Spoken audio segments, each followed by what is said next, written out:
Assalamualaikum warahmatullahi wabarakatuh.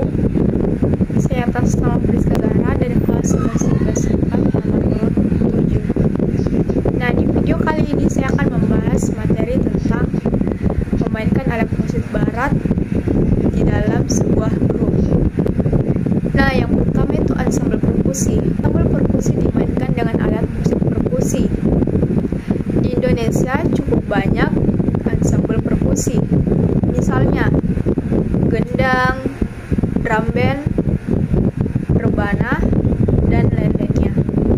Nah, ada dua jenis pukulan drum band.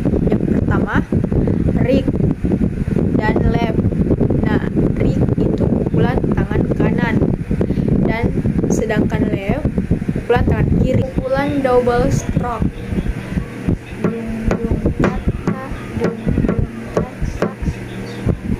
Kalau single stroke,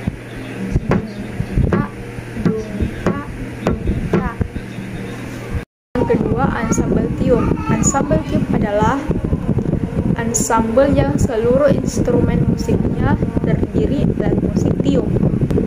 Alat musik tiup seperti trompet dan klarinet.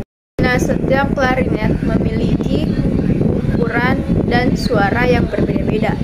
Dan klarinet ada 8. Yang pertama, alto klarinet, piccola klarinet, soprano klarinet, bass klarinet, bass klarinet, kontra alto klarinet, kontrabas. Sekian dari saya. Wassalamualaikum